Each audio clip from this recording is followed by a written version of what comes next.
नमो विष्णुपादाय कृष्णप्रेष्ठाय भूतले श्रीमते भक्तिवेदांत स्वामिन्निति नामिने। नमस्ते सारस्वती देवे गौरवाणी प्रचारिणे निर्विशेष शून्यवादी पाश्चात्य देशतारिणे। जय श्री कृष्ण चैतन्य प्रभु नित्यानंद श्री अद्वैत गदाधर श्रीवासदि गौर भक्तवृंद। हरे कृष्ण कृष्ण कृष्ण हरे हरे, हरे राम राम राम हरे हरे। मुखं करोति वाचालं पंगुं लंघयते गिरिं यत्कृपातमहं वन्दे श्रीगुरुं दीनतारिणम्। हरे कृष्ण।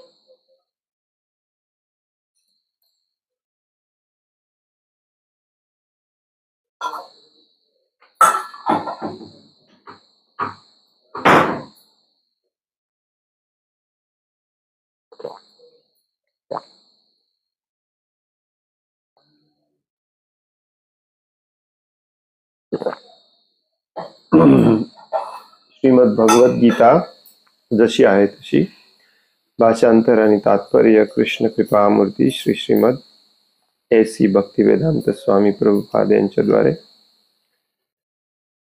आपण आज वाचायला सुरुवात करणार आहोत। अध्याय 9, ज्याचं नाव आहे राजविद्या राजगुह्य योग किंवा परम गोपनीय ज्ञान। आणि आज आपण वाचणार आहोत श्लोक नंबर 1। श्री भगवान उवाच इदं तु ते गुह्यतमम्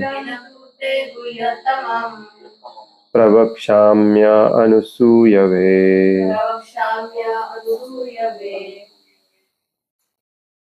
ज्ञानं विज्ञान सहितं यज्ञात्वा मोक्ष्यसे शुभात्। श्री भगवान उवाच इदं तु ते गुह्यतमम् प्रवक्ष्याम्यनुसूयवे। ज्ञानं विज्ञान सहितं यज्ञात्वा मोक्ष्यसे शुभात्। श्री भगवान उवाच इदं तु ते गुह्यतमम् प्रवक्ष्याम्यनुसूयवे। ज्ञानं विज्ञान सहितं यज्ञात्वा मोक्ष्यसे शुभात्। श्री भगवान उवाच श्री भगवान म्हणाले, इदम हे, तू परंतु, ते तुला, गुह्यतमम गुह्यतम किंवा परम गोपनीय, प्रवक्ष्यामि मी सांगतो, अनसूयवे द्वेष न करणाऱ्या निर्मत्सरी,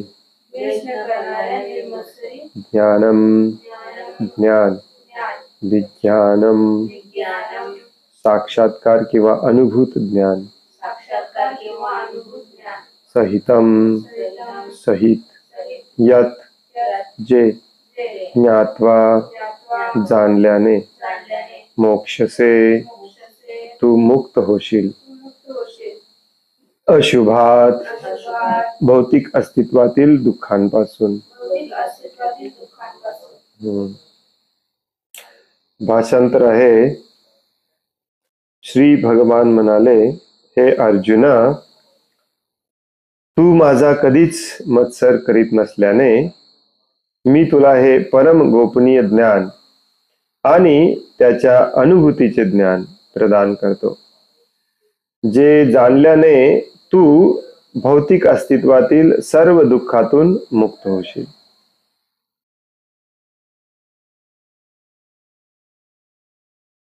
जसं मी काल म्हणालो की हा जो अध्याय आहे, मधले जे 6 अध्याय आहेत भगवद्गीतेचे, याला भगवद्गीतेचा गाभा म्हटलं जातं, जिथे भक्ती योगाचं प्राथमिक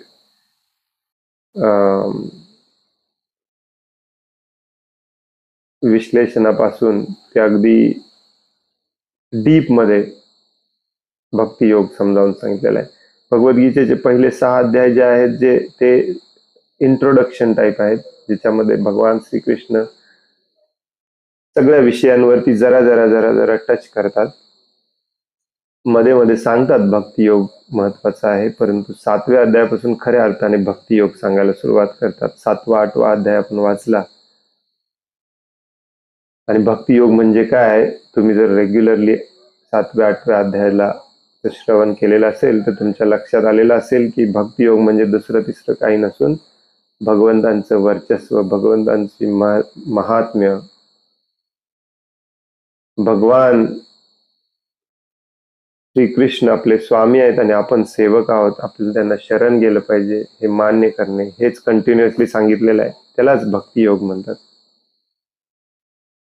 आता तुम्हाला वाटत असेल की याच्यापेक्षा अजून डीप मध्ये काय सांगणार आहेत भगवंत, परंतु हा जो अध्याय आहे 9वा आणि 10वा हा खूप महत्वाचा आहे. जो मधले 6 अध्याय आहेत ते भगवद्गीतेचा गाभा आहे आणि त्या 6 अध्यायामधले पण एकदम सेंटरला आहेत हे 9 आणि 10. तुम्ही विचार करू शकता किती महत्वाचे अध्याय आहेत. आणि म्हणून या पहिल्या श्लोकामध्ये भगवान श्रीकृष्ण म्हणतात की आता तुला मी टॉपमोस्ट सिक्रेट सांगणार आहे, गुह्यतमम परम गोपनीय ज्ञान देणार आहे. या श्लोकामध्ये फक्त भगवंत म्हणतात की आता मी तुला परम गोपनीय ज्ञान देणार आहे, ज्ञानाबरोबर विज्ञान पण देणार आहे. प्रभुपाद समजावून सांगतात, ज्ञान म्हणजे थिअरॉटिकल ज्ञान, विज्ञान म्हणजे प्रॅक्टिकल ज्ञान. आणि हे ज्ञान तू घेतल्यामुळे तू सर्व दुःखातून मुक्त होशील, भगवंत गॅरंटी देतात. तर या श्लोकामध्ये असं विशेष काही नाही आहे, परंतु प्रभुपाद मोठा तात्पर्य देतात. आणखीन एक महत्वाचा पॉइंट आहे या श्लोकामध्ये जाणून घेण्यासारखा, तो म्हणजे भगवंत म्हणतात प्रवक्ष्याम्य अनसूयवे. प्रवक्ष्यामी म्हणजे सांगणे आणि अनसूयवे म्हणजे निर्मत्सरी. जो भगवंतांचा मत्सर करत नाही त्याच्यासाठी हे ज्ञान आहे. भगवंत म्हणतात मी तुला आता टॉपमोस्ट गुह्य सिक्रेट सांगणार आहे. सिक्रेट जनरली लपून ठेवलं जातं, सांगितलं थोडीच जातं, परंतु हे ओपन सिक्रेट आहे. ओपन सिक्रेट कोणाला समजतं, ज्याच्याकडे त्या सिक्रेटला डिकोड करून समजावून घ्यायची चावी असते.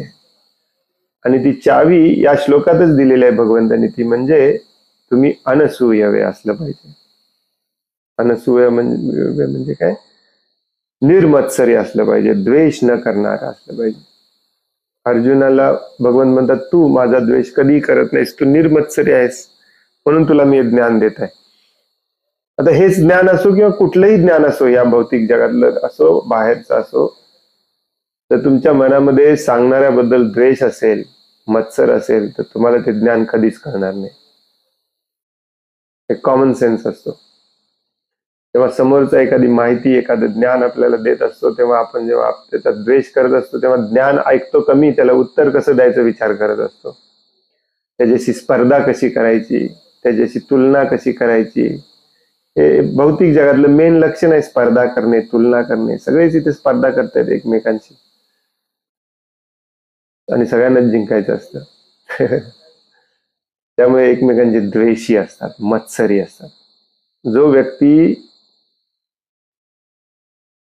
द्वेष करतो, मत्सर करतो, ते कोणाचंही करत असो, त्याला भगवद्गीता बिलकुल समजत नाही, 1000 वेळा वाचलं तरी.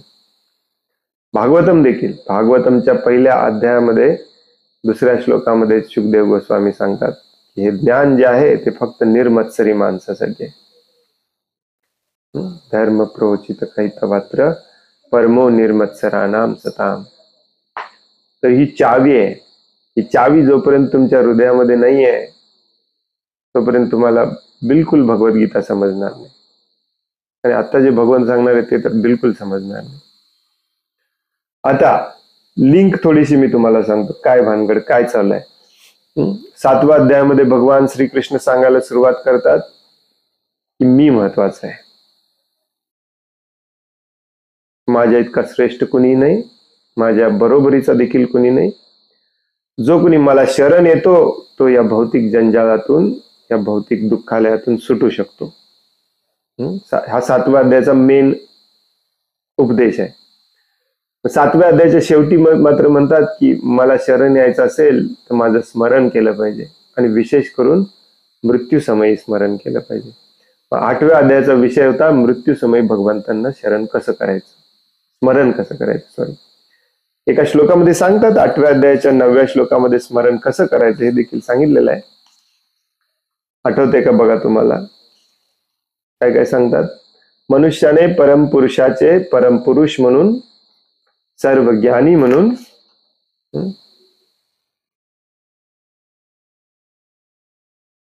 पुरातन आदी सर्वप्रथम म्हणून, नियंता नियंत्रक म्हणून, अणुपेक्षाही सूक्ष्म म्हणून, सर्व गोष्टींचे पालन करता म्हणून, सर्व भौतिक कल्पनांच्या अतीत म्हणून, अचिंत्य, चिंतन कल्पना करू शकत नाही असे, आणि नित्य पुरुष या रूपामध्ये ध्यान केले पाहिजे. परमपुरुष सूर्याप्रमाणे तेजस्वी आहेत, ते भौतिक प्रकृतीच्या पलीकडे अर्थात दिव्य आहेत. आता याच्यावरती आपण चर्चा केली 8व्या अध्यायामध्ये, तुम्हाला आठवते का बघा. भगवंतांचं स्मरण, चिंतन, मनन कसं केलं पाहिजे, असं केलं पाहिजे. आणि हे जे सगळे शब्द आहेत ते जेव्हा आपल्याला समजतात, त्याप्रमाणे आपण वागायला लागतो, तेव्हा खऱ्या अर्थाने आपण भगवंतांचं स्मरण करतो. म्हणजे भगवंत पुरुष आहेत, म्हणजेच आनंद घेणारे आहेत, आपण आनंद घेणारे नाही आहोत. त्या भौतिक प्रकृतीचा भोग आपल्याला करायला अधिकार नाही. सर्व ज्ञानी आहेत, तुम्ही जे काही करताय ते सगळं माहिती आहे त्यांना. पुरातन आहेत, ओरिजिनल आहेत, त्यांच्यापासून हे सगळं निर्माण झालेलं आहे. हे पुढे या अध्यायात 9व्या आणि 10व्या अध्यायात पण सांगणार आहेत. सगळ्यांचे नियंत्रक आहेत, कंट्रोल, सगळं कंट्रोल त्यांच्या हातामध्ये आहे. अणुपेक्षाही सूक्ष्म तिथे आहेतच, आणि ब्रह्मांडापेक्षाही मोठे आहेतच, कुठे नाहीत असं नाही. म्हणूनच आपल्या कल्पनेच्या पलीकडचे अचिंत्य आहेत. सर्वांचे पालन करतात तेच आहेत, तुम्हाला कंट्रोल पण करतात, तुम्हाला खायला प्यायला तेच देतात. सगळं काही त्यांच्यावरती अवलंबून आहे. भगवंत म्हणतात 7व्या अध्यायामध्ये, सूत्रे मणिगणा इवा. मग मला शरण गेलंच पाहिजे हे आवर्जून सांगतात 7व्या अध्यायामध्ये. कोण मला शरण येत नाही, कोण येतो, सगळं डिटेलमध्ये सांगतात. भगवंत विषय आहे इथून पुढे भगवद्गीतेमध्ये, भगवान श्रीकृष्ण, दुसरा कुठला विषय नाही. त्याच्या आधीच्या 6 अध्यायामध्ये विषय होता, जीव म्हणजे काय, कर्म म्हणजे काय, हे म्हणजे काय, ते म्हणजे काय. आता फक्त भगवान श्रीकृष्ण आणि त्यांना शरण झाले. आता हा श्लोक खूप महत्वाचा आहे, हा ध्यानात ठेवा, जो मी आता वाचला ना 8व्या अध्यायातला, की भगवंतांचं स्मरण कसं केलं पाहिजे. परम पुरुष म्हणून, सर्व ज्ञानी म्हणून, पुरातन आदी म्हणून, नियंता म्हणून, वगैरे अचिंत्य म्हणून. आता हा श्लोक वाचल्यानंतर आपल्या लक्षात येतं, महाभयानक कठीण आहे. भगवंतांचं स्मरण करायचं आहे, परंतु अचिंत्य म्हणून करायचंय. पझल असल्यासारखं आहे, हो की नाही. कोड्यामध्ये सांगितल्यासारखे. अणुपेक्षाही सूक्ष्म म्हणून भगवंतांचं स्मरण करा, ब्रह्मांडापेक्षा मोठं म्हणून पण स्मरण करा, सगळ्यांचा कंट्रोलर म्हणून. हे टँजिबल काय म्हणतात त्याला, एका स्पेसिफिक रूपामध्ये नाहीये. ऑफकोर्स या लेवललाच भगवंतांचं स्मरण करायला आपल्याला यायचं आहे, परंतु आता सध्या आपली चेतना इतकी घाणेरडी, प्रदूषित झालेली आहे की हे आपल्याला शब्द पण समजत नाहीत. कसं चिंतन करायचं भगवंतांचं. अचिंत्य, परमपुरुष, तेजस्वी, पुरातन, अनादि आदिर गोविंद. आता हे जे मग भगवंत सांगतात मृत्यू समय माझं स्मरण असं केलं पाहिजे आणि मला शरण आलं पाहिजे. मग समजत नाही आपल्याला, म्हणून हे 9वा आणि 10वा अध्याय आहे. 9व्या 10व्या अध्यायामध्ये अगदी फोडून फोडून सांगणार भगवंत. आधी पण थोडं सांगितलं, पाण्याचा टेस्ट मी आहे, बलवानांचा बल मी आहे, हो की नाही, चंद्र सूर्याचा प्रकाश मी आहे. मग आता तुम्हाला पाण्याचा टेस्ट तर कळतो, चंद्र सूर्याचा प्रकाश तर दिसतो, म्हणजे भगवंत सांगतात त्याप्रमाणे भगवंतांचा अनुभव घ्यायला काही प्रॉब्लेम नाही आहे. परंतु आपण आहोत मंद, कलियुगामध्ये जन्मलेले, आपल्याला अजूनही समजत नाही भगवंतांचं स्मरण कसं करायचं. तर 9व्या आणि 10व्या अध्यायामध्ये अजून जास्त उदाहरण देणार आहेत की कसं करायचं माझं स्मरण. सगळ्या प्राणी मात्रांमध्ये मी आहे, सगळे प्राणी मात्र माझ्यामध्ये आहेत. 9व्या अध्याय थोडा कॉम्प्लिकेटेड आहे सुरुवातीला, पण 10वा अध्याय एकदम सोपा आहे, परंतु 9वा अध्याय अत्यंत महत्वाचा आहे. तर हे आहे टॉपमोस्ट सिक्रेट. का? कारण भगवंतांच्या त्या शरणागतीच्या लेवल पर्यंत आपल्याला ते घेऊन जातं. आणि महत्वाचा मुद्दा लक्षात ठेवा, तुम्हाला तिथपर्यंत जायचं असेल, तुम्हाला हे समजावून घ्यायचं असेल, तर मनातला द्वेष, मत्सर पूर्णपणे गेलेला असला पाहिजे. तुम्ही कोणीही असो, कुठल्याही लेवलला मत्सर द्वेष करत असाल, अगदी किंचितचा 0.00001% जरी मत्सर द्वेष करत असाल कोणाचा, तुम्हाला यातलं 1% देखील काही कळणार नाही. तुम्हाला वाटत असेल प्रभूजी एवढाच तर मत्सर आहे माझ्या मनामध्ये, ते पण मी जोकिंगली करतो, काही उपयोग नाही. 1% ज्ञान, 1.1% देखील तुम्हाला ज्ञान यातलं कळणार नाही, तुमचं हृदय तसं असेल. हे पहिल्याच श्लोकामध्ये भगवंत क्लिअर करून घेतलेलं आहे भगवंतांनी. त्याच्याशिवाय हे ज्ञान तुम्हाला कळणारच नाही. काय म्हणतात, हे अर्जुन, तू माझा कधीच मत्सर करीत नसल्याने मी तुला हे परम गोपनीय ज्ञान आणि त्या ज्ञानाच्या अनुभूतीचं ज्ञान, म्हणजे तो ज्ञान अनुभव कसा करायचा, रोजच्या जीवनामध्ये ते कसं आणायचं, हे दोन्ही सांगणार आहे, ज्ञान आणि विज्ञान दोन्ही. तसंच सुरुवातीला देखील 4थ्या अध्यायामध्ये भगवंत अर्जुनाला म्हणतात की हे ज्ञान मी तुला सांगत आहे कारण तू माझा भक्त आहेस, माझा सखा आहेस. तिथं प्रभुपाद समजावून सांगतात आपल्याला, भगवद्गीता तुम्हाला समजणारच नाही जर तुम्ही भक्त नाही झाला.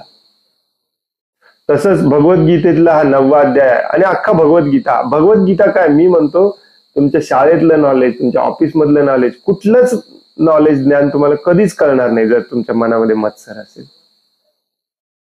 हे टॉप मोस्ट सिक्रेट आहे. आता कसं घालवायचं तुमचं तुम्ही विचार करा, कारण सांगून जात नाही मत्सर कधीच. खूप महत्वाचे मुद्दे आहेत. दुसरा महत्वाचा मुद्दा म्हणजे ज्ञान आणि विज्ञान दोन्ही सांगणार आहे. असं नाही की ज्ञान दिलं जावं घरी. प्रॅक्टिकल, भगवद्गीता ही कम्प्लिटली प्रॅक्टिकल आहे. बऱ्याच जणांना वाटत नाही प्रॅक्टिकल, का? कारण त्यांच्या मनामध्ये, हृदयामध्ये मत्सर भरलेला आहे. आणि अत्यंत महत्वाचा पॉइंट म्हणजे जे जाणल्याने तू भौतिक अस्तित्वातील सर्व दुःखातून मुक्त होशील. कोणाला व्हायचं नाही आहे मुक्त भौतिक दुःखातून? ऑफकोर्स भक्ताची इच्छा नसते. भक्त हा अहेतुकी निरपेक्ष भगवंतांवरती प्रेम करतो, सर्व जीवांवरती प्रेम करतो. परंतु भगवंत आपले भक्तवत्सल पित्या समान आहेत. ते तुम्हाला दुःखी का पाहतील तुम्ही जर त्यांना शरण गेलेला असाल? जे शरण गेले नाहीत त्यांची पण भगवंत सगळी व्यवस्था करतात, मग जे शरण गेलेले आहेत त्यांना दुःखात कसं ठेवतील?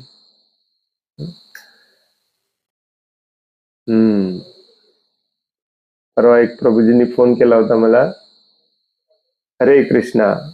म्हणलं हरे कृष्णा. सुदर्शन दास तुम्हीच काय प्रभूजी? म्हटलं मी सुदर्शन दास नाही, माझं नाव श्यामानंद दास. मिरजेचे प्रभूजी तुम्हीच ना? मी म्हटलं नाही, मी मिरजेला नसतो. असं बरं जाऊ दे, कुठले का असे ना, असंच बोलत होते ते. बघा माझ्या आयुष्यात काय काय काय व्यवस्थित होत नाही, सगळीकडे प्रॉब्लेम आहे.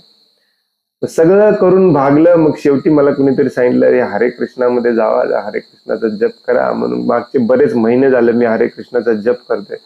एक 15-20 दिवसापूर्वीच मला फोन आलेला, इंटरेस्टिंग फोन कॉल होता, मी पण ठेवला नाही ऍक्च्युली. मला म्हणाले की ठीक आहे तुम्हीच सांगा आता, सुदर्शन दास राहू दे, कुठल्या तरी प्रभूजींनाच फोन लागलाय ना? मी म्हटलं होय लागलाय. मला म्हणाले पण तरी पण माझ्या काही आयुष्यातलं दुःख जाईना प्रभूजी. माझं काय चुकते जरा व्यवस्थित सांगा, मला काय केलं पाहिजे. मला कोणतरी सांगितलं तुम्हाला फोन करून विचारा म्हणून, सुदर्शन प्रभूंना. मग मी म्हटलं सुदर्शन प्रभूंचं मला काही माहिती नाही, परंतु मी तुम्हाला गॅरंटीड सांगू शकतो, जर तुम्ही आमच्या भगवद्गीतेच्या क्लासला आला आणि भगवद्गीतेचं रोज श्रवण केलं तर तुमचे सगळे दुःख नाहीसे होतील. ते मला म्हणाले नक्की काय? मी म्हटलं मी सांगत नाही, परंतु भगवान श्रीकृष्ण 9व्या अध्यायात सांगतात नक्की. ते सांगतात की जे जाणल्याने तू भौतिक अस्तित्वातील सर्व दुःखातून मुक्त होशील, परंतु सिन्सिअरली आणि धीरज ठेवून रोज क्लासला यायला पाहिजे. मला म्हणाले ठीक आहे ठीक आहे, मला लिंक पाठवा, मला ग्रुपमध्ये ऍड करा वगैरे वगैरे झालं. तेच इतके दुःखी होते की मी परत परत तेच सांगतोय, परत परत तेच सांगतायत की काही पण करायला गेलं ना प्रभूजी ते कडेला जातच नाही. कोणीतरी करणी करते, आमचे शेजारी सगळे माझ्या विरुद्ध वागतात, माझे नातेवाईक माझ्या विरुद्ध वागतात, असं होतंय तसं होतंय. मग मी त्यांना म्हटलं बघा, तुमच्या दुःखाची तुलना जर अर्जुनाच्या दुःखाशी केली तर तुमचं दुःख काहीच नाही अर्जुनाच्या समोर, अर्जुनाच्या दुःखासमोर. अर्जुनाला जन्मल्यापासून मरेपर्यंत दुःखच होतं आणि असे महाभयानक दुःख होते. 12-12 वर्ष वनवासात जायला लागले त्याला, आणि 1 वर्ष डेंजर मध्ये जर सापडला तर परत 12 वर्ष वनवासात जायचं. सगळं सगळं लुटून घेतलं भावानी. तुम्ही म्हणताय तुमचे नातेवाईक तुम्हाला काही करू देत नाहीत, तुमची घर जमीन तरी आहे की नाही, तुमच्याकडे पत्नी तरी आहे की नाही? घर जमीन पत्नी सगळं काही हिसकावून घेतलेलं अर्जुनचा.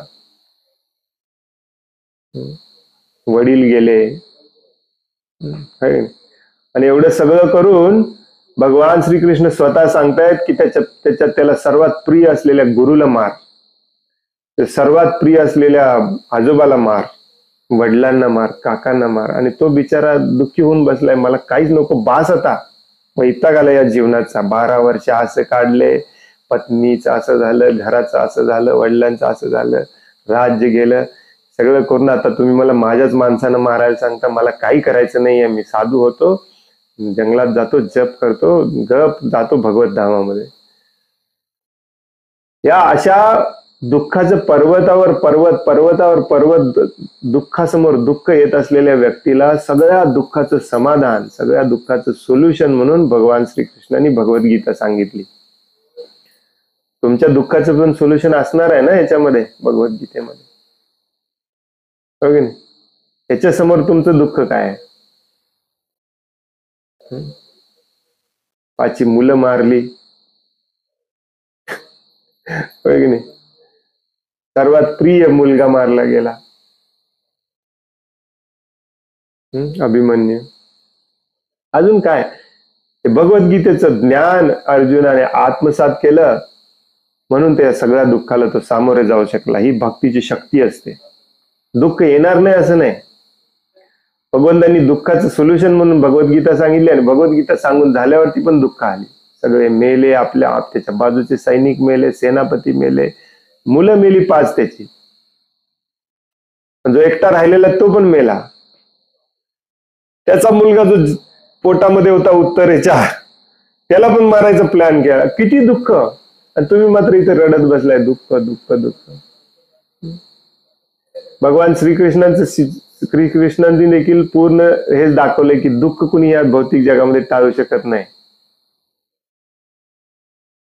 परंतु त्या दुःखाला सामोरे कसं जायचं आणि कोणत्याही परिस्थितीमध्ये स्थितप्रज्ञ होऊन शांत सुखी समाधानी कसं राहायचं, ही शक्ती आपल्याला भक्ती देते. आणि हे भगवान श्रीकृष्ण इथे सांगतात की मी आता तुला जे टॉप मोस्ट सिक्रेट सांगणार आहे, ते सिक्रेट जर तू जाणून घेतलास तर तू या भौतिक अस्तित्वाच्या सर्व दुःखातून मुक्त होशील. सगळ्यांना आपल्याला याच्यामध्ये इंटरेस्ट असला पाहिजे, हो की नाही? काल मी म्हटलं अत्यंत महत्वाचा अध्याय, अत्यंत महत्वाचा, न चुकता या. तर आज सगळ्यात कमी लोक आलेत, आज सगळ्यात कमी भक्त आलेत. का सांगा, आज का कमी का आलेत भक्त? कोणी गेस करू शकेल? कारण आज शनिवार आहे, पार्टीचा दिवस आहे. पार्टी आपले भक्त पार्टी करत नाहीत, परंतु शनिवार रविवार म्हटलं की मग नातेवाईकांचं बोला, एकाची पार्टी आहे, एकाचं बर्थडे आहे, बारसा आहे, हे आहे ते आहे, भगवंतांना आपण विसरून जातो. तर या श्लोकाचं तात्पर्य आपण वाचूया, आणि पुढचे पण जे श्लोक आहेत, विशेष करून याच्या पुढचा जो श्लोक आहे तो खूप महत्वाचा आहे. प्रभुपाद 3 पानाचं तात्पर्य 4 पानाचं तात्पर्य देतात.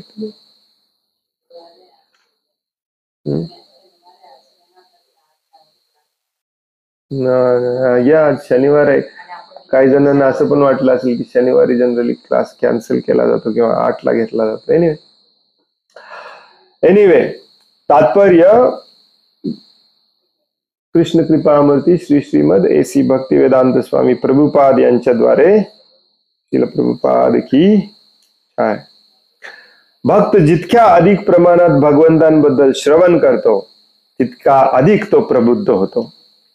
या श्रवण विधीचा महिमा श्रीमद भागवतमात सांगण्यात आला आहे. भगवंतांचे उपदेश शक्तिपूर्ण आहेत आणि भक्ताच्या सत्संगात जर भगवत कथांची चर्चा केली तर या शक्तीचा प्रत्यय येऊ शकतो. भागवतम मध्ये सांगितलेलं आहे. शृण्वतां स्वकथा कृष्ण पुण्यस्मरण कीर्तनम विद्यंतस्तो यभद्राणी विदुनुते सुरित्सताम. हे साक्षात्कारी ज्ञान असल्यामुळे शुष्क तर्कवाद्यांच्या किंवा सांसारिक पंडितांच्या संघाने ते प्राप्त होऊ शकत नाही. इम्पॉर्टंट गोष्ट सुरुवातीला प्रभुपाद सांगतात, जी कालच्या तात्पर्यामध्ये पण प्रभुपादांनी सांगितलेली.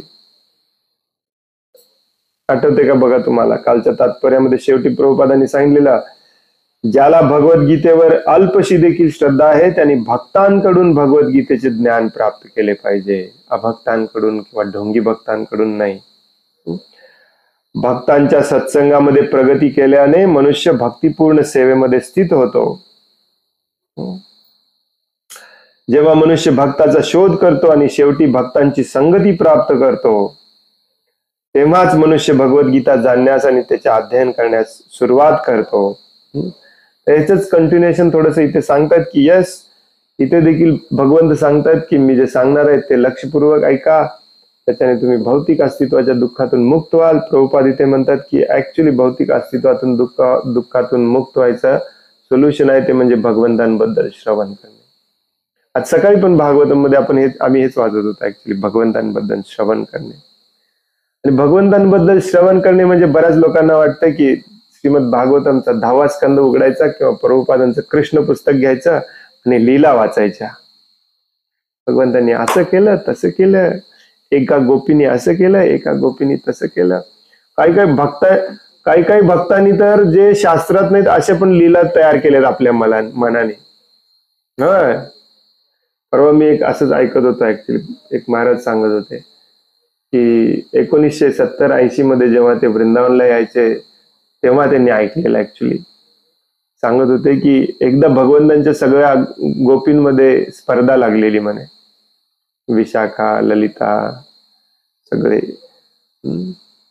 काय स्पर्धा होती की या झाडापासून परत परत त्या झाडापर्यंत जायचं आणि परत परत या झाडापर्यंत जी गोपी पहिल्यांदा येईल तिला भगवंतांबरोबर बोलायला, सेवा करायला पहिला चान्स मिळेल.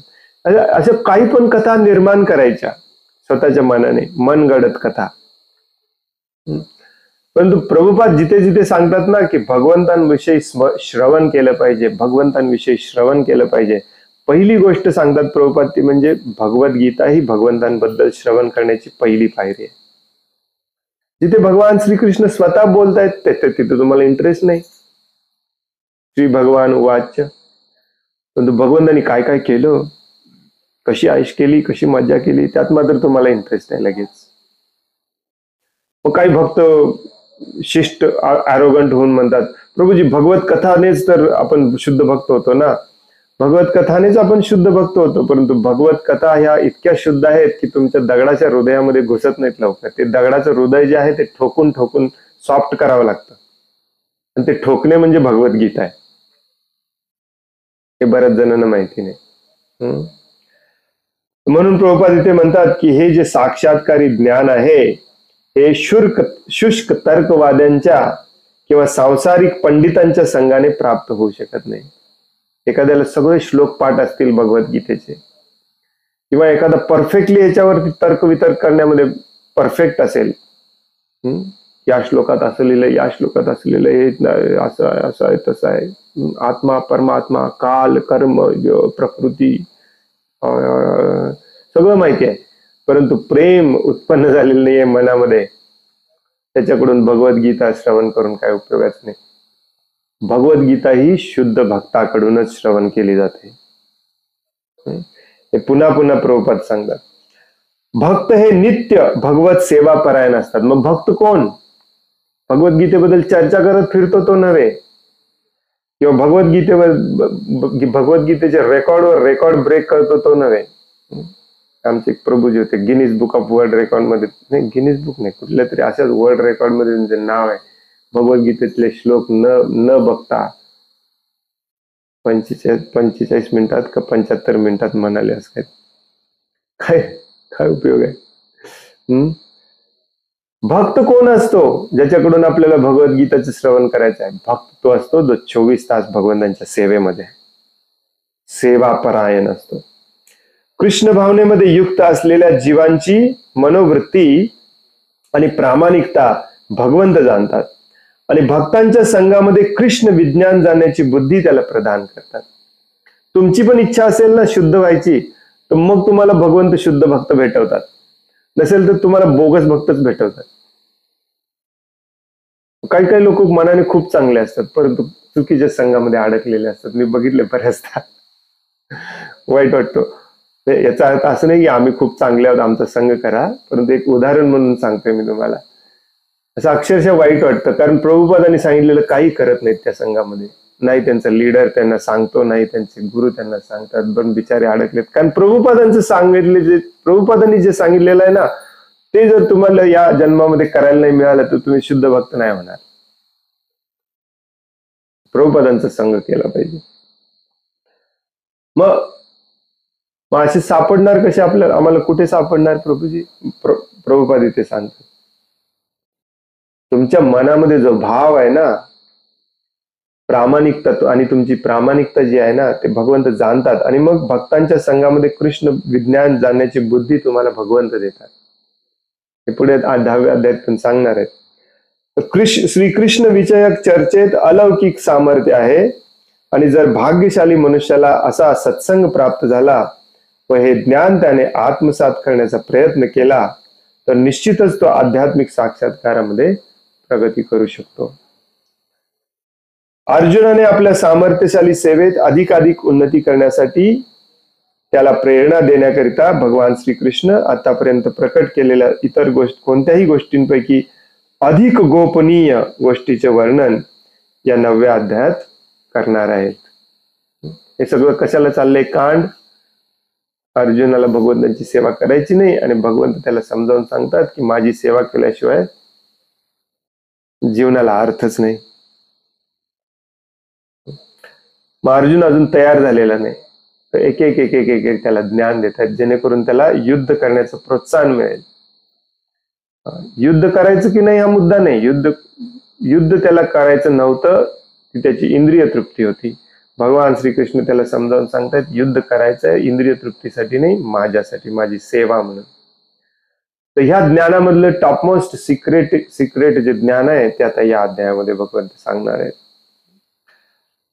इथे थोडस प्रभुपाद पण उजळणी घेतात. भगवद्गीतेचा पहिला अध्याय म्हणजे ग्रंथाचा जवळजवळ उपोद्घात आहे, म्हणजे परिचय, इंट्रोडक्शन आहे. आणि दुसऱ्या आणि तिसऱ्या अध्यायात वर्णन केलेल्या आध्यात्मिक ज्ञानाला गुह्य ज्ञान म्हटले आहे, म्हणजे सिक्रेट. गुह्य म्हणजे गोपनीय, सिक्रेट. दुसऱ्या आणि तिसऱ्या अध्यायामध्ये, दुसरा अध्याय जवळजवळ भगवद्गीतेचा सारांश आहे, आणि तिसरा अध्याय आहे कर्मयोग.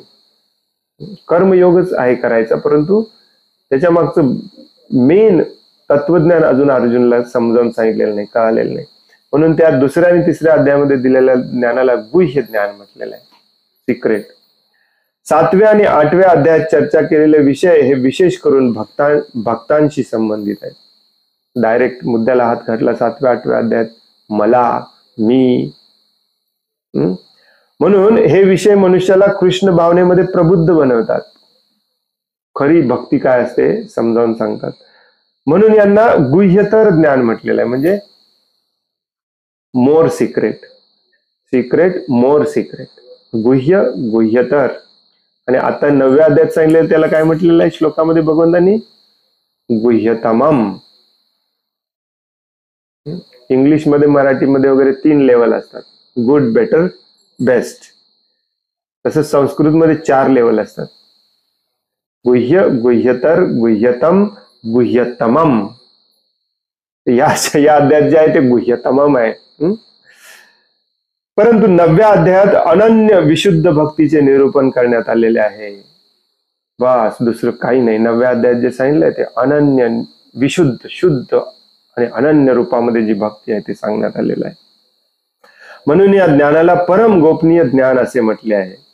ज्याला श्रीकृष्णांचे गुह्यतम ज्ञान झाले आहे तो स्वाभाविकपणेच दिव्यत्मामध्ये स्थित होतो. आणि म्हणून तो जरी भौतिक जगतात असला तरी त्याला भौतिक क्लेशामुळे मुळीच त्रास होत नाही. सुरुवातीला मी समजावून सांगितलं. भक्ती रसामृत सिंधू मध्ये सांगण्यात आले आहे की प्रेममयी भगवत सेवा करण्याची ज्याला प्रामाणिक इच्छा आहे तो जरी प्राकृत बद्धावस्थेमध्ये असला तरी तो मुक्त असल्याचे जाणले पाहिजे. जो 9वा अध्याय जाणून भगवंतांच्या शुद्ध भक्तीच्या लेवलला आला तो कुठेही असो त्याला काही फरक पडत नाही. भौतिक जगात असो, आध्यात्मिक जगात असो, भौतिक जगातल्या एकदम खालच्या लेवलच्या पाताळामध्ये असो, अनंत दुःख भोगत असो, नरकामध्ये असो, सदैव तो आनंदी असतो. कारण सदैव भगवंतांची सेवा करत असतो. तो जरी प्राकृत बद्धावस्थेमध्ये असला तरी तो मुक्त असल्याचे जाणले पाहिजे. त्याचप्रमाणे भगवद्गीतेच्या 10व्या अध्यायावरून आपल्याला आढळून येईल की अशा प्रकारे जो भगवत सेवा करत आहे तो मुक्तात्माच आहे. 10व्या अध्यायामध्ये तसा श्लोक आहे. पहिल्या श्लोकाला विशेष महत्व आहे. इदम ज्ञानम म्हणजे हे ज्ञान, या शब्दावरून विशुद्ध भक्तीचा बोध होतो. ही भक्ती 9 प्रकारची असते. श्रवण, कीर्तन, स्मरण, पादसेवन, अर्चन, वंदन, दास्य, साख्य आणि आत्मनिवेदन. भक्तीच्या या 9 तत्वांचा अभ्यास केल्याने मनुष्याची आध्यात्मिक भावनेप्रत म्हणजेच कृष्ण भावनेपर्यंत उन्नती होते. याप्रमाणे भौतिक विकारांपासून हृदय शुद्ध झाल्यावर तो श्रीकृष्णांना तत्वतः जाणू शकतो. भौतिक विकारांपासून हृदय शुद्ध करणे हे या भक्ती मार्गाच्या या प्रोसेसचा उद्देश आहे. हे बऱ्याच जणांना अजून माहिती नाही. काय करायचंय? सगळं तर माहिती आहे तुम्हाला. तुम्ही आत्मा आहे, शरीर नाही. भगवान श्रीकृष्ण भगवान आहेत हे पण माहिती आहे तुम्हाला. माझं अजून काय सत्संगला यायला कारण काय? कशाला मंदिरला जायचं आणि कशाला सत्संगला जायचं? हृदय शुद्ध करायची ही प्रोसेस आहे, ज्याला भजन क्रिया आपण म्हणतो ना. आदौ श्रद्धा तथा साधू संगत भजन क्रिया. भजन क्रिया म्हणजे जप, श्रवण, कीर्तन, म्हणजे स्मरण, पाद सेवन, अर्चनम, वंदनम, दास्यम, साख्यम.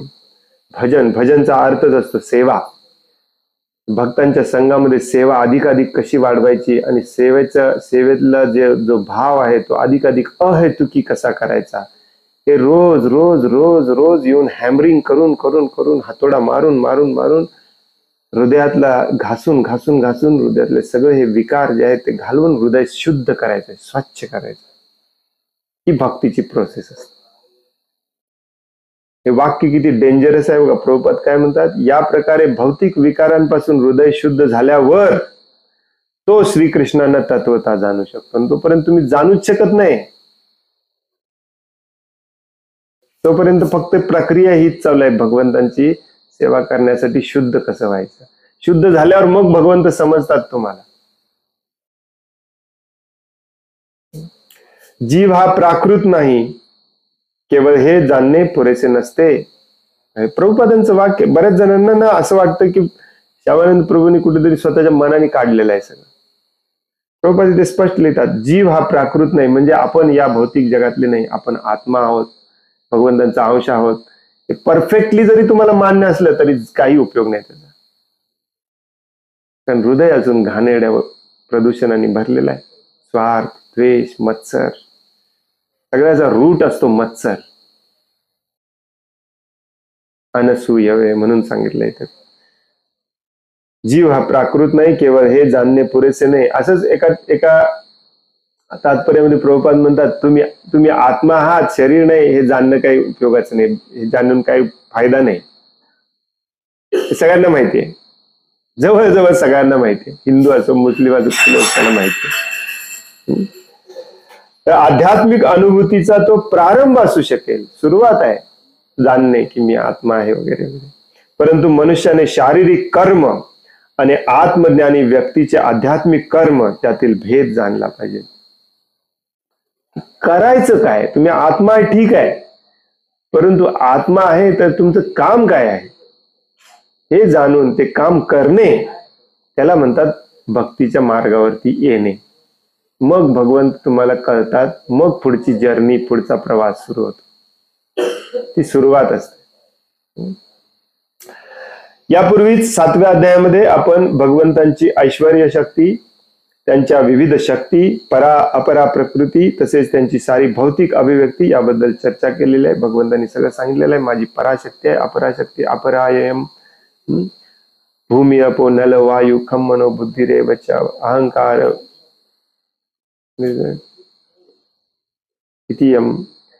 हे सगळी माझी अष्टधा प्रकृती शक्ती आहे. त्याच्याशिवाय माझी एक पराशक्ती आहे, परंतु दोन्ही शक्ती माझीच आहे. माझी ही जी शक्ती आहे ती तुम्हाला अडकून ठेवण्यासाठी बनवलेली आहे. याच्यातून तुम्हाला बाहेर पडायचं असेल तर तुम्हाला मला शरण यावं लागेल. हे सगळं 7व्या अध्यायामध्ये सांगितलं. आता 9व्या अध्यायात भगवंतांच्या महत्तेचे वर्णन करण्यात येईल. 7व्या 8व्या अध्यायात पण सांगितलं नाही असं नाही, जसं मी मगाशी म्हणालो की 7व्या अध्यायात मग भगवंत डायरेक्टली म्हणतात 3ऱ्या श्लोकात, मत्त परतरम न अन्यात, माझ्यापेक्षा सर्वश्रेष्ठ कुणी नाही. 14व्या अध्यायात म्हणतात मला शरण आल्याशिवाय तुम्ही इथून सुटू शकत नाही, मामय वये प्रपद्यन्ते. 17व्या अध्यायात म्हणतात जो ज्ञानवान आहे तो मला शरण येतो, ज्ञानवान माम प्रपद्यन्ते. म्हणजे भगवंतांचं महत्व सांगितलेलं आहे. जसं की आता मी महत्वाचा श्लोक सांगितला 8व्या अध्यायातला, तिथं सांगितलेलं आहे माझं स्मरण केलं पाहिजे तुम्ही, सर्वज्ञ, पुरातम, नियंता, अनुपेक्षाही सूक्ष्म वगैरे वगैरे वगैरे. म्हणजे हे महानच आहे, महानताच सांगितलेलं आहे भगवंतांची. परंतु आता 9व्या आणि 10व्या अध्यायामध्ये स्पेसिफिकली भगवंतच महान कसे आहेत. प्रत्येक गोष्टीमध्ये काही पण तुम्ही घेऊन या, त्याच्यामध्ये भगवंत श्रेष्ठ आहे. हे 9व्या 10व्या अध्यायाचा विषय आहे. या श्लोकातील आता शेवटचा पॅरेग्राफ प्रभुपाद सांगतात जो अत्यंत महत्वाचा आहे, तो म्हणजे या श्लोकातील अनसूयवे हा शब्द अत्यंत महत्वपूर्ण आहे. सामान्यतः भाष्यकार जरी अत्यंत विद्वान असले तरी ते सर्वजण भगवान श्रीकृष्णांचा मत्सर करतात. ऍक्च्युली आपण सगळे भगवान श्रीकृष्णांचा मत्सर करतो. जो कोणी भगवान श्रीकृष्णांचा मत्सर करतो त्यालाच या भौतिक जगात पाठवलं जातं. मोठ्या अधिक प्रमाणामध्ये सगळेच भगवंतांचा मत्सर करतात. या भौतिक जगात आलेले सगळेच असुर असतात, राक्षस असतात मोठ्या अधिक प्रमाणामध्ये. या भौतिक जगात आलेले सगळेच बदमाश असतात, रास्कल असतात. आपण, तुम्ही, मी सगळे फक्त आता भगवंतांच्या कृपेने, प्रभुपादांच्या कृपेने, आचार्यांच्या कृपेने हळूहळू आपल्याला समजायला लागले की मी बदमाश आहे, मी दुष्ट आहे, मी रास्कल आहे, मी आसुर आहे, मी भगवंतांचा मत्सर करतो. हे समजायला लागले, हळूहळू समजायला लागले. आणि ज्याने हे मान्य केलंय तो त्याच्यावरती ऍक्शन घ्यायला तयार आहे. हे मला बदलायचंय, मला परत द्वेष नाही करायचा, मला बदमाशी नाही करायची, मला दुष्ट राहायचं नाही. त्यालाच म्हटलेलं आहे अनसूयवे होणे. अनसूयवे हा शब्द समानार्थी शब्द आहे. बऱ्याचदा मत्सर हा शब्द, मत्सर हा देखील संस्कृतच शब्द आहे, मत्सर देखील वापरला जातो. सामान्यतः प्रभुपाद लिहितात की भगवद्गीता लिहिणारे देखील भगवंतांचे मत्सरी असतात. आता कशावर, कोणावर विश्वास ठेवायचा सांगा. आणि प्रभुपादांचं एक फेमस वाक्य आहे, मला तुम्ही आठवण करा, मी शोधून तुम्हाला काढून पाठवतो. कुठे कुठे एक्झॅक्टली म्हटलंय मला आता आठवत नाही, मला शोधायला पाहिजे. प्रभुपाद एका ठिकाणी म्हणतात की जो भक्ताच्या पोशाखात आहे वरून कंठी तिलक कुर्ता बिरता सगळं घातलेला आहे, परंतु मनातून मत्सरी आहे, त्याची सेवा करायची बिलकुल गरज नाही. प्रभुपादांचं वाक्य. बऱ्याचदा आम्हाला आपल्याला सांगितलं जातं की प्रभूजी शेवटी भक्तच आहे ना, हरे कृष्ण, सगळ्यांची आपण सेवा केली पाहिजे. प्रभुपाद म्हणतात जो मत्सरी आहे त्याची सेवा करायची गरज नाही, कारण आपल्याला सेवा करायला वेळ नाही, अजून भरपूर जणांची सेवा करायची. ऑफकोर्स सगळ्यांचीच सेवा करायची. त्या मत्सरी व्यक्तीबद्दल प्रार्थना करायची भगवंतांकडे, त्याचा मत्सर लवकर घालवा. दुर्दैवाने भगवद्गीता लिहिणारे मत्सरी आहेत भगवंतांचे,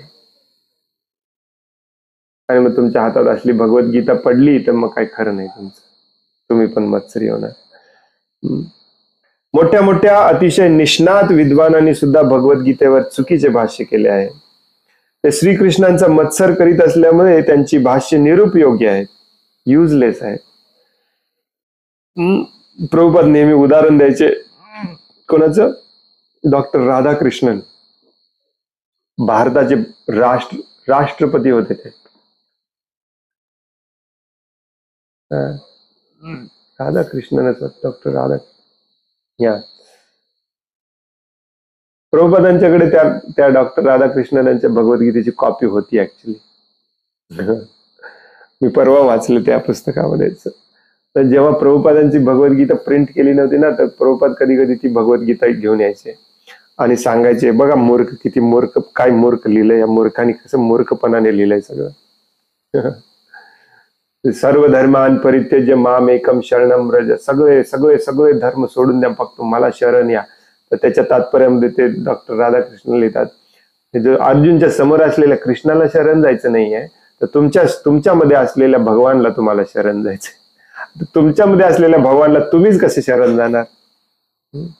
हे असं उलट सुलट मिक्स मसाला खिचडी लिहून लोकांना असं इम्प्रेस करायचा प्रयत्न करतात. पद, प्रतिष्ठा, पैसा किंवा मोक्ष, भगवंतांमध्ये एकरूप व्हायची अशा लोकांची इच्छा असते.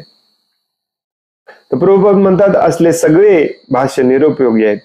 भगवंतांनी केलेली भगवंतांच्या भक्तांनी केलेली भाष्य हीच प्रामाणिक भाष्य होत. जर कोणी श्रीकृष्णांचा द्वेष करीत असेल तर तो गीतेचे अचूक विश्लेषणही करू शकत नाही किंवा श्रीकृष्णांचे परिपूर्ण ज्ञानही इतरांना प्रदान करू शकत नाही. कसा करेल? कारण भगवद्गीतेच्या पानापानामध्ये भगवान श्रीकृष्ण म्हणतात, मला शरण आलं पाहिजे, माझी भक्ती केली पाहिजे.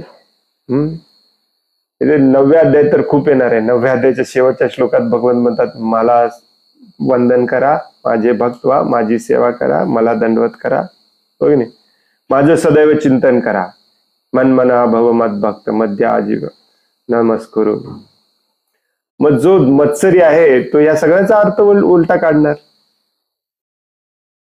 परंतु ज्याला सिंपल, म्हणजे आज पहिल्यांदा ज्याने एक क्लास घेतलेला आहे संस्कृतचा, त्याच्या पण लक्षात येईल की मन मना म्हणजे माझं स्मरण करा.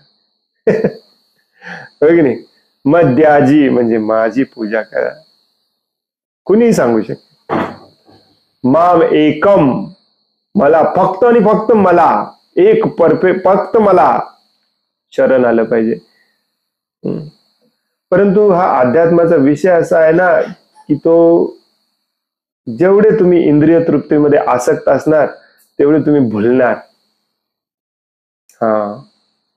तुम्हाला सांगितलं ना, हा यज्ञ करा, तो यज्ञ करा, वास्तू करा, ज्योतिष करा, यात्रा करा, नवस करा, तापस करा, एवढे नारळ फोडा, बकर कापा, हे सगळं आवडतं लोकांना, कारण इंद्रिय तृप्ती सोडायची नसते.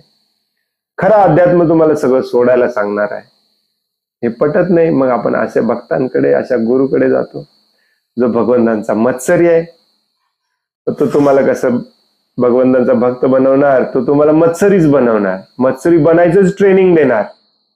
आणि हेच चालू आहे सगळीकडे. अंधा अथान, what is that श्लोक? अंधांतरो यथांतर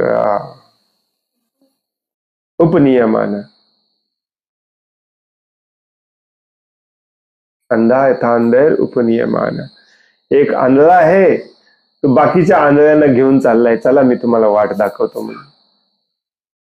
अशातली गत आहे ही. श्रीकृष्णांना न जाणता जो कोणी त्यांच्या चारित्र्यावर टीका करतो तो निश्चितच मूर्ख आहे. म्हणून अशा भाष्यकारांना सावधानतेने टाळले पाहिजे.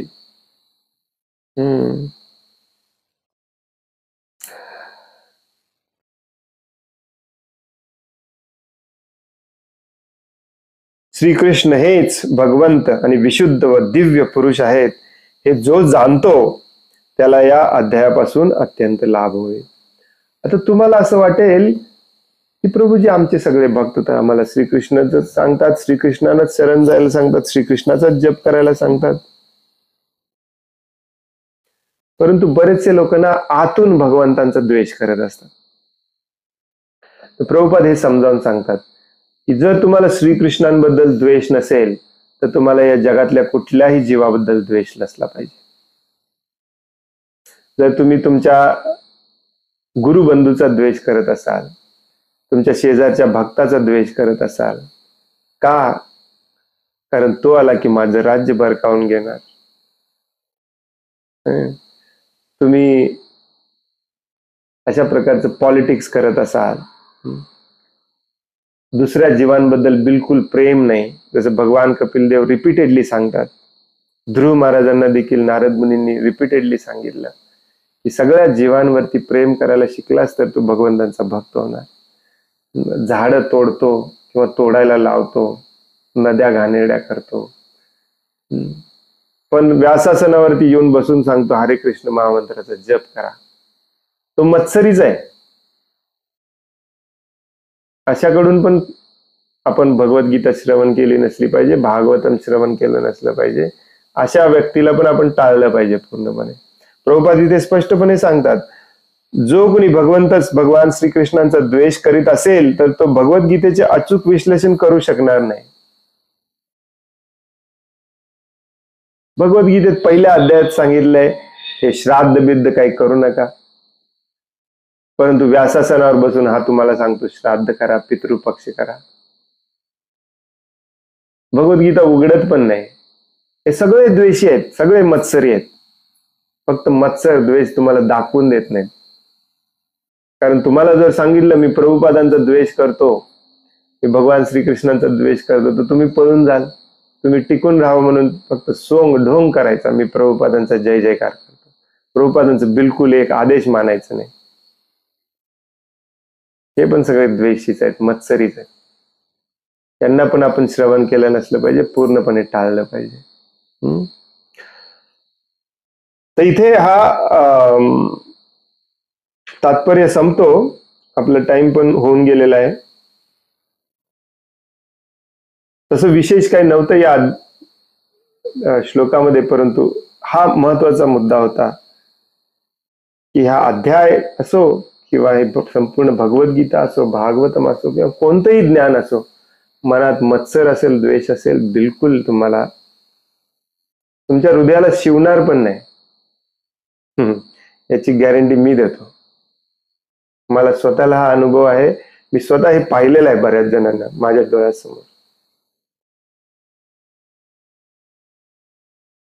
अगदी एक्सपर्ट, सगळं आठवतं, सगळं माहिती आहे, परंतु भौतिक आसक्तीतून, भौतिक दुःखातून सुटू शकत नाही. कारण ते तत्वता ज्ञान हृदयापर्यंत आतमध्ये गेलेलंच नसतं. कारण हृदयाला एकदम घट्ट नारळाची कवटी असते की नाही, त्याच्याही पेक्षा त्याचे 100 पटीने जाड असं हृदयाला आवरण असतं मत्सराचं, द्वेषाचं. त्याच्या हृदयावरती मत्सराचं आवरण आहे ना, त्याच्या हृदयामध्ये काही शिरत नाही. वरती वरती साचेल बरेच दिवस, आतमध्ये शिरत नाही. प्रभुपाद नेहमी म्हणायचे, हानी असते ना, मध मधाच्या बाटलीला बाहेरून चाटल्यासारखं आहे. काय उपयोग आहे? मत्सर ज्या दिवशी जाईल तेव्हा तुम्हाला आतला मध चाखायला मिळेल, त्याच्याशिवाय काहीच मिळणार नाही. त्यामुळे थोड्याफार प्रमाणात ह्याची प्रॅक्टिस करा, मत्सर घालवण्याची. जे मत्सरी नाही आहेत त्यांच्या संग करण्याची. मध्ये तुमच्या लक्षात येईल मत्सर जाणे म्हणजे काय असतं. कारण जो मत्सरी असतो ना, त्याला स्वतःला वाटतं की मी मत्सरी नाहीच आहे. हे मत्सराचं सगळ्यात डेंजरस लक्षण आहे. तो मत्सरी असं त्याला वाटतच नाही मी मत्सरी आहे. जोपर्यंत आपण साधू लोकांशी, सज्जनांशी, शुद्ध भक्तांशी संग करत नाही तोपर्यंत तुम्हाला कळणारच नाही तुम्ही मत्सरी आहे. संग केला पाहिजे, मग तुमचा मत्सर जाईल, मग तुम्हाला 9वा अध्याय कळेल. 9वा अध्याय कळाला की भगवद्गीता समजली. भगवद्गीता समजली म्हणजे भगवान श्रीकृष्ण समजले. बस अजून काय पाहिजे. अजून 2-3 श्लोक आहेत जिथे भगवान श्रीकृष्ण या अध्यायाची प्रशंसा करतात, मग सांगायला सुरुवात करतात. आपल्या 3-4 दिवस याच्यामध्ये जाणार आहेत. हरे कृष्ण. कोणाला काही प्रश्न आहे, काही सांगायचं आहे?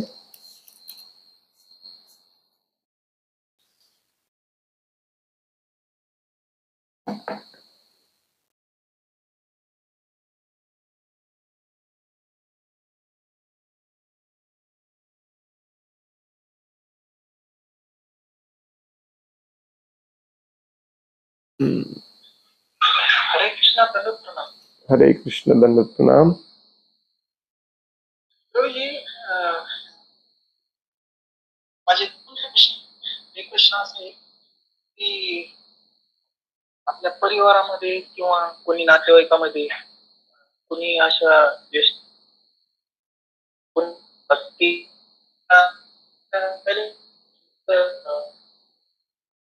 त्याला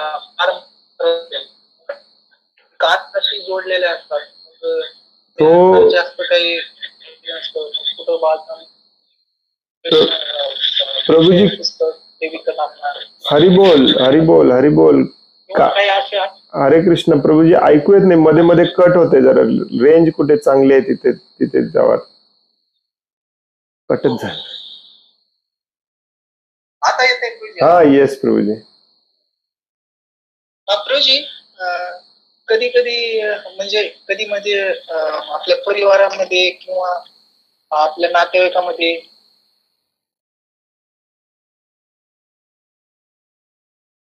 मगाशी पण एवढंच ऐकू आलं.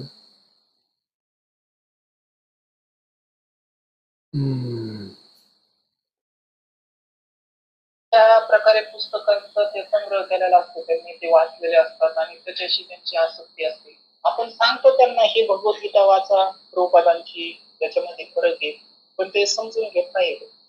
तर असं ठीक आहे, पण मग त्यांचा जो ग्रंथ संग्रह आहे आता त्यांनी तो वाचायचं सोडून दिलेला आहे. त्यांच्या वयानुसार ते वाचू शकत नाही, पण त्यांची त्याच्यावरती श्रद्धा आहे. तर मग त्या ग्रंथांना पुढे आपण काय केलं पाहिजे? त्यांच्या भावनेला दुःखांना पोहोचण्यासाठी ठेवले पाहिजे घरामध्ये, कोणाला दिले पाहिजे का त्याला नष्ट केलं पाहिजे? आणि दुसरा प्रश्न असा आहे प्रभूजी की कधी कधी असे आपल्या जवळचे काही व्यक्ती असतात, जवळचे म्हणजे गावातले शेजारी कोणी असे वगैरे ऑफिसमध्ये, तर त्यांचा भौतिकदृष्ट्या आपल्याशी एकदम निकटचा संबंध असतो, परंतु त्यांचं वर्तणूक इतकं नास्तिकवादी असतं आणि इतकं अंधाधुंदी असतं की त्यांना पाहिल्यानंतर सुद्धा आपल्याला वाटतं की कुठलं पाप केलंय की त्यांचा संग भेटतोय मला, ते आपल्या भक्तीला लगेच धक्का पोहोचतो काही वाटतं. आणि मग अशा वेळी स्वाभाविकताच त्यांचा मत्सर होतो. त्यांना पाहिल्यानंतर आपल्याला वाटतं की नको पाहिजे होती, का अशा प्रकारे वागतात, आपली भक्ती नष्ट होती, भक्तीला तर बिलकुल अटॅच नाही येत. मग तो मत्सर जी आपल्या भक्तीला बाधक होतो की काय? मग अशा वेळी आपण आपल्या भक्तीला कसं वाचायचं? तुमच्या पहिल्या प्रश्नाचं उत्तर असं आहे की सगळेच ग्रंथ भगवंतांचे मत्सर करणारे नसतात. तुम्हाला जर 100% माहिती असेल की या ग्रंथामध्ये भगवंतांचा मत्सर करण्यात आलेला आहे, मग ते ग्रंथाबद्दल त्या ग्रंथाबद्दल काय म्हणतात त्याला, आदर ठेवून काय उपयोगाचं आहे? जाळून टाका, काय करा, फेकून द्या, काय फरक पडतो? जो भगवंतांचा द्वेष करतो, मत्सर करतो, त्याला ठेवून काय करायचं? परंतु त्या ग्रंथामध्ये भगवंतांचा मत्सर नसेल, परंतु वेगळ्या पद्धतीने समजावून सांगितलेलं असेल तर काही हरकत नाही. तुमचे आणि त्यांचे मतभेद असू शकतात. अशा व्यक्तींशी आपण प्रेमाच्या लेवलच्या चर्चा केले पाहिजेत. प्रेमाच्या लेवलच्या, तत्वज्ञानाच्या लेवलच्या चर्चा करायच्या नाहीत. तत्वज्ञानाच्या लेवलच्या चर्चा करायला ज्याला आवडतं ना, तो ज्ञानी असतो. ज्ञानी म्हणजे मायावादी, निर्विशेषवादी, निराकारवादी. अशा लोकांबरोबर निर्विशेषवादी, निराकारवाद्यांबरोबर तत्वज्ञानाची जरी तो चर्चा करायला तयार असला त्याच्या ग्रंथानुसार, तर आपण मात्र त्याच्याशी प्रेमाबद्दलच चर्चा करायची. कारण प्रेम हे युनिव्हर्सल ट्रूथ असतं. मी बऱ्याचदा ही स्टोरी सांगतो. ह्या स्टोरीचा थोडा आणखीन एक भाग आहे, मी कधी सांगत नाही जास्त, की लॉस एंजलिस मध्ये प्रभुपाद एकदा एका न्यूडिस्ट कम्युनिटीमध्ये प्रचाराला गेले होते. न्यूडिस्ट म्हणजे जिथे सगळे नागडे राहतात. 1.5 तासाचा प्रवास होता. मग ह्या न्यूडिस्ट कम्युनिटीचा जो अध्यक्ष होता तो प्रभुपादांना गाडी घेऊन आला होता न्यायला. आणि हे अशी कम्युनिटी थोडेफार आध्यात्मिक असतात, त्याच्याशिवाय अशी वेड्यासारखं वागत नाहीत. हे पण महत्वाचा मुद्दा आहे, लक्षात ठेवा. आध्यात्मिक म्हणजे वेड्यासारखं वागणे. नॉर्मल समाजात राहू शकत नाही तुम्ही आध्यात्मिक असाल तर. हे फालतूच चाललेलं आहे आजकाल, नॉर्मल समाजात राहावा. अध्यात्म म्हणजे या समाजाच्या विरुद्ध पुकारलेला बंड असतो. एनिवे, तर तो त्यांनी पुकारलेला बंड की आपण सगळ्यांनी नागडं राहायचं. प्रभुपादांना तिथं तमाल कृष्ण महाराज घेऊन गेले होते. तमाल कृष्ण महाराज त्या कम्युनिटीचे पहिले मेंबर होते. ती स्टोरी मी बऱ्याचदा सांगितली, तुम्हाला माहिती असेल नसेल. पण आज मला हे सांगायचं आहे की तो त्या कम्युनिटीचा जो अध्यक्ष होता तो प्रभुपादांना गाडी घेऊन आला होता आणि 1.5 तासाचा त्यांचा प्रवास होता. त्या 1.5 तासामध्ये तो सगळं काही प्रभुपादांना सांगत होता. अरबिंदो, रामकृष्ण मिशन, बुद्धिस्ट, गौतम बुद्धांनी असं सांगितलंय, रामकृष्ण मिशनने, अरबिंदोने असं सांगितलंय, पतंजली ऋषीने असं सांगितलंय. त्याचं नाव विसरलो मी, कालच ऐकत होतं. लू बॉटनिक, त्या न्यूडिस्ट कम्युनिटीच्या अध्यक्षाचं नाव लू बॉटनिक. प्रभुपादांनी तोंडातून एक शब्द काढला नाही 1.5 तास. आणि 1.5 तास झाल्यानंतर तो जरा शांत झाल्यावर प्रभुपाद म्हणाले, तुला सगळं कळालंय, तुला सगळं माहिती आहे. तुझा पूर्वजन्म हा दुःखमयी, बंधनकारक, बद्ध जीवन जगत होतास. आता अध्यात्माच्या मार्गावर लागलायस, हे सगळं कळालंय. 10-15 पद्धतीने मला तू समजावून सांगा लागलायस. ज्याला समजलंय की या आयुष्याचं ध्येय काय आहे आणि त्याच्यावरती ऍक्शन न घेता नुसतीच इकडचं तिकडचं, ह्याचं तत्वज्ञान काय, त्याचं तत्वज्ञान काय, ह्या ग्रंथात काय लिहिलंय, त्या ग्रंथात काय लिहिलंय, ह्या ग्रंथात काय लिहिलंय करत बसलेला असतो ना, प्रभुपादांनी एकच वाक्य म्हटलं, तो कामी असतो. त्याची काम वासना असते. नवीन एक अजून ग्रंथ वाचायचा म्हणजे ती त्याची काम वासना असते, ती त्याची इंद्रिय तृप्ती असते, म्हणाले प्रभुपाद. इंद्रिय तृप्ती असते. त्यानंतर लू बॉटनिकली एक शब्द बोलला नाही. प्रभुपाद तिथे जाऊपर्यंत, तिथे दिवसभर राहूपर्यंत, तिथून परत पण त्यांनीच आणून सोडलं. परत येताना देखील एक शब्द बोलला नाही तो. प्रभुपादांना पण भरपूर चर्चा करता आली असती. तुमच्या ग्रंथात असं लिहिलंय, माझ्या ग्रंथात असं लिहिलंय नाही, ह्या श्लोकात असं लिहिलंय, हे असं लिहिलंय, ते तसं लिहिलंय नाही, तुमचं तत्वज्ञान चुकीचं आहे, माझं बरोबर आहे, हे असं आहे तसं आहे, काय सगळं सांगता आलं असतं प्रभुपादांना. पण प्रभुपादांनी चर्चा कुठल्या लेवलला केली? प्रेमाच्या लेवलला केली. तुम्हाला टॉपमोस्ट ध्येय कळालंय, त्याप्रमाणे तुम्ही वागा. तुम्ही कशाला ह्या ग्रंथात त्या ग्रंथात चर्चा करत बसलाय? प्रभुपाद म्हणतात. अजून पण तुम्हाला वाटत असेल ना, या माझ्या ग्रंथात असं लिहिलंय, तुमच्या ग्रंथात असं लिहिलंय, ही तुमची इंद्रिय तृप्ती आहे. प्रभुपाद म्हणतात ती तुमची इंद्रिय तृप्ती आहे.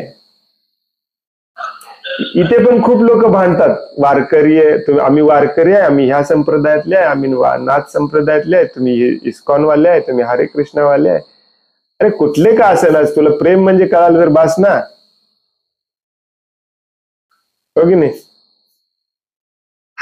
तर अशा लोकांना प्रेमाच्या लेवलला जाऊन चर्चा करायची.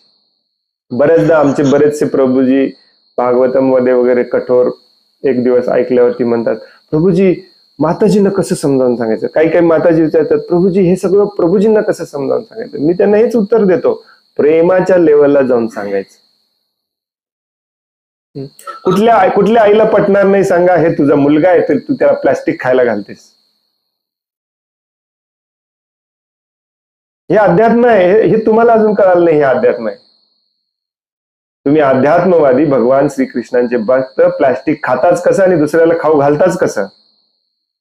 कसले भक्त तुम्ही? पण ह्या लेवलला कोणाला चर्चा पटणार नाही. तुम्ही त्याचे वडील आहात, स्वतः इंद्रिय तृप्तीमध्ये घुसलेले आहात, 9 ते 5 कुत्र्यासारखं काम करता, मुलाला पण 9 ते 5 काम करण्यासाठी शाळेमध्ये पाठवता. या लेवलला जाऊन त्याच्याशी चर्चा केलेली पाहिजे. आता हे कुठल्या ग्रंथात लिहिलंय? माझा ग्रंथ वेगळा आहे, तुझा ग्रंथ वेगळा आहे, परंतु माझ्या ग्रंथाचा आशय हा आहे, माझ्या ग्रंथाचा सारांश हा आहे की तुमचं हृदय शुद्ध असलं पाहिजे, तुम्ही पाप कर्म बंद केलं पाहिजे. हेच ज्ञानेश्वरीत लिहिलंय, हेच तुकाराम महाराजांच्या गाथा पोथीमध्ये लिहिलंय, ओवींमध्ये लिहिलंय, हेच गीता प्रेसच्या भगवद्गीतेमध्ये लिहिलंय आणि हेच इस्कॉनच्या भगवद्गीतेमध्ये पण लिहिलंय.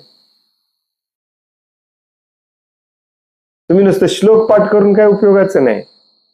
आता ह्या लेवललाच कोणाशी चर्चा करायची असेल ना, पहिल्यांदा तुम्ही त्याचं आचरण केलं पाहिजे.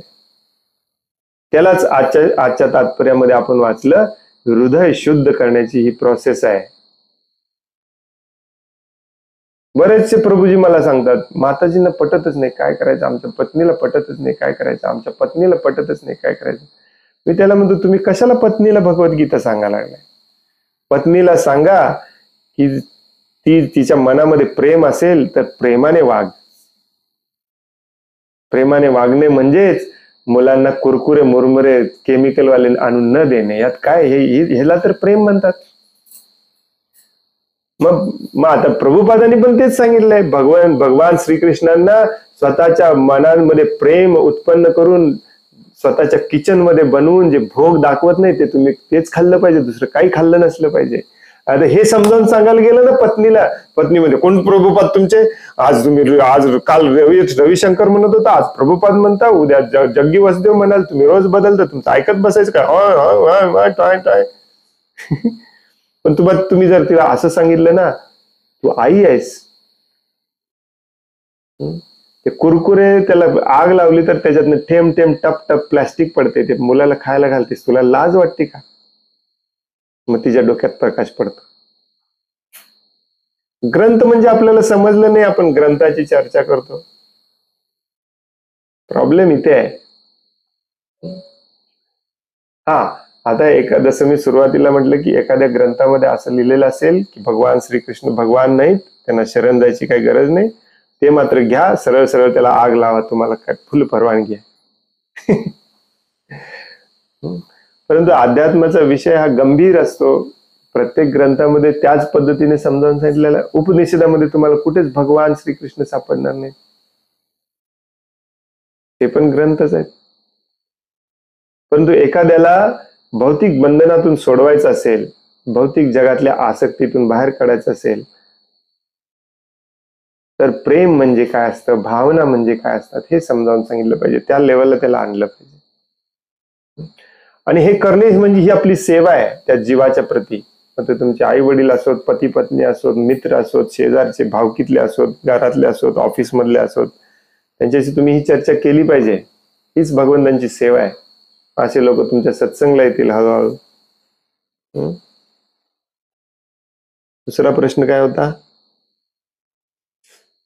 नास्तिकवादी आहेत, त्यांना बघितल्यावर तुमच्या मनात मत्सर निर्माण होतो, हे पाप आहे. तुमच्या मनात मत्सर निर्माण झाला नसला पाहिजे. मग प्रभूजी असं कसं काय? तुम्ही त्यांचा संग नका करू, त्यांच्यासाठी भगवंतांकडे प्रार्थना करा, परंतु त्यांचा मत्सर करू नका, द्वेष करू नका. द्वेष कोणाचाच करायचं नाही. प्रभुपाद नेहमी सांगायचे की बायबल मध्ये लिहिलेला आहे, द्वेष त्याच्या वागण्याचा करा, त्याचा करू नका. बायबल मध्ये पण सांगितलेलं आहे की पापाचा द्वेष करा, पाप्याचा द्वेष करू नका. द्वेष कोणाचाच करायचं नाही. प्रत्येक जीव, विशेष करून मनुष्य जीव, हा या भौतिक जगामध्ये आपापल्या पूर्वकर्माचं गाठोडं घेऊन आलेला असतो. त्याप्रमाणे त्या प्रकृतीच्या 3 गुणांच्या साखळीमध्ये तो अडकलेला असतो आणि प्रकृतीचे 3 गुण जिथे नेतील, जसे सांगतील तसं तो वागत असतो. त्याच्याबद्दल आपल्या मनामध्ये करुणा, दया उत्पन्न झाली पाहिजे. द्वेष कसा काय उत्पन्न होतो? द्वेष नाही झाला पाहिजे. अगदी हिरण्यकशिपू सारखा, कोण विष्णू, खड्ड्यात गेला तुझा विष्णू, असं म्हणणारा जरी व्यक्ती समोर आला ना, तरी त्याच्याबद्दल आपल्या मनामध्ये द्वेष नाही उत्पन्न झाला पाहिजे. मारा त्याला, जसं अर्जुनाला मारायला सांगितलंय दुर्योधनाला, परंतु दुर्योधनाचा द्वेष कर म्हणून कुठेच सांगितलं नाही अर्जुनाला. दुर्योधनाला मारणे पण दुर्योधनावरती दया आहे हे सांगितलं अर्जुनाला, कारण बिचारा अजून पापच करत चाललाय. ऑफकोर्स आता कलियुगामध्ये आपल्याला मारायची परवानगी नाही, चैतन्य महाप्रभूंनी दिलेली नाही, शिला प्रभुपादांनी पण दिलेली नाही. कलियुगामध्ये मारायचं असेल तर हरे कृष्ण महामंत्राने मारायचं म्हणून सांगितलंय. त्याला जप करायला सांगा किंवा त्याला भक्तीमध्ये आणायचा प्रयत्न करा, हेच त्याला मारणे आहे. आणि जमत नसेल तर सोडून द्या. हा, आता हे करण्यामध्ये किंवा हे करत असताना तुमचं मन थाऱ्यावर राहत नसेल, पुन्हा पुन्हा द्वेष उत्पन्न होत असेल, तर असा संग बिलकुल टाळा, कारण तुम्ही अजून शुद्ध झालेला नाही. आणि त्याच्यात वाईट वाटून घेण्यासारखं काय नाही. तुम्हाला वाटत असेल मी शुद्ध आहे बोलतोय, मी पण असा संग बऱ्याचदा टाळतो, कारण मी पण अजून शुद्ध झालेलो नाही. आणि आपल्याला माहिती आहे तिथे गेल्यानंतर माझं हृदय अशुद्ध होत आहे, जायचं नाही आपण तिथे. अशा व्यक्तीशी बोलायचं नाही, जायचं नाही. बाहेरच राहून त्याच्याबद्दल प्रार्थना करायची, भगवंताला एक दिवस सद्बुद्धी देवत, त्याच्यासोबत सोबत मला पण देवत, कारण माझ्या मनात पण द्वेष यायला लागलाय. हे प्रिन्सिपल भक्ताचं असतं. पुढे 15व्या अध्यायात भगवंत सांगणार आहेत, माझा भक्त जो आहे तो कुणाचा बिलकुल कधीही द्वेष करत नाही किंवा कोणाला कधीही कसल्याही प्रकारचा त्रास देत नाही.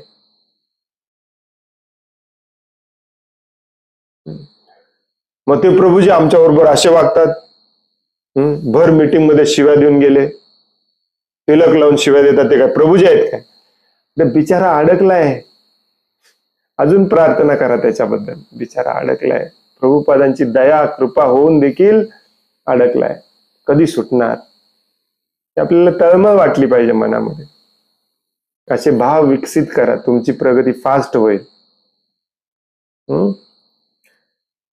हरे कृष्ण.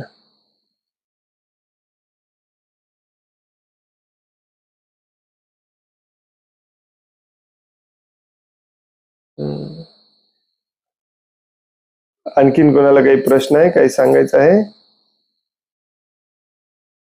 हरे कृष्णा. धन्यवाद प्रभू.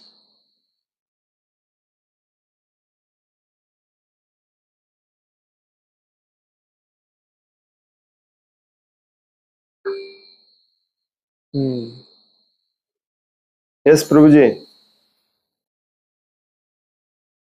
नाही, धन्यवाद प्रभूजी, ते मला मीट करायला टाइम लागला. खूप खूप खूप धन्यवाद. वांछा कल्पतरोभयश्च कृपा सिंधुभ्य एव च पतितानां पावनेभ्यो वैष्णवेभ्यो नमो नमः. अनंत कोटि वैष्णव वृंद की जय. वैष्णव ठाकुर शिल प्रभुपाद की जय. भगवत गीता जशी आहे तशी की जय. हरे कृष्ण. धन्यवाद.